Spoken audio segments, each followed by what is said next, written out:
If the president goes it alone on the wall and it all gets tied up in the courts, how is that a win for him? I don't think the president is going it alone. I think most people across the country know that we need border security. The biggest responsibility the president has is to protect the people of this country. We know that walls work, so I think he's got the support of Americans all over this country, and certainly I would hardly say that's going it alone. Sarah, just to put a fine point on it, multiple news outlets have now confirmed that the president is anticipated to sign the legislation. Can you acknowledge here and confirm that he will sign it? Again, we want to see what the final piece of legislation looks like. It's hard to say definitively whether or not the president's going to sign it until we know everything that's in it.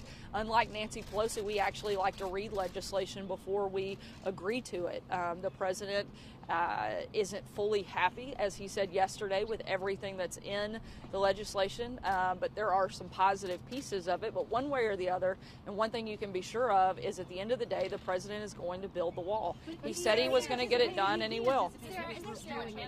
So based on what he reviewed overnight at this hour, is he expected to sign? Again, Kristen, we want to see the final piece of legislation, and we'll make a determination at that point. Sarah, how does the president respond to criticism that this is the kind of deal he could have had before the shutdown, that the shutdown might not have been necessary because this is the kind of agreement? I think those are people that are being disingenuous, and Nancy Pelosi said directly that she wasn't going to give a single dollar for the wall, so that's just not true. This includes roughly $1.4 billion for the wall, and a lot of the restrictions that were originally there have been taken off in this package. So that's just people that are trying to spin to hit the president. It's just being very disingenuous about the process and where we are in it. Sarah, for the American people, is the president willing to allow another government shutdown? Look, as he said yesterday, that's not what he wants. If that's what the Democrats choose to do, then that's going to be on them. The first one he took responsibility for, but if it happens again, that will be because the Democrats completely failed to do their job, work with the president, and secure our border, and that's simply unacceptable. Sarah, the president said yesterday that he's proud of what was accomplished by the first shutdown. What was accomplished? I think that the American people now have a better understanding of the true crisis, the national security and humanitarian crisis at the border, and people have a better picture of why this is so important. It's not political rhetoric.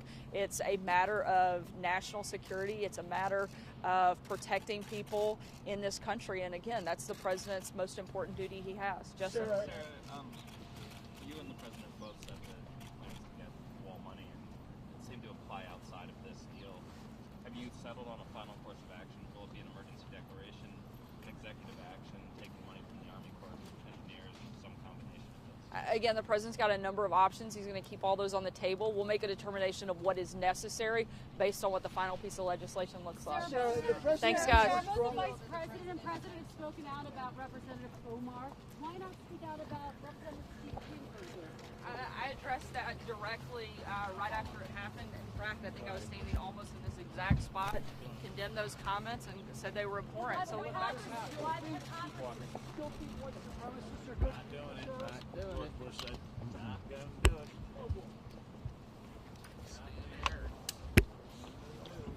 Future camera all day long. Best ever.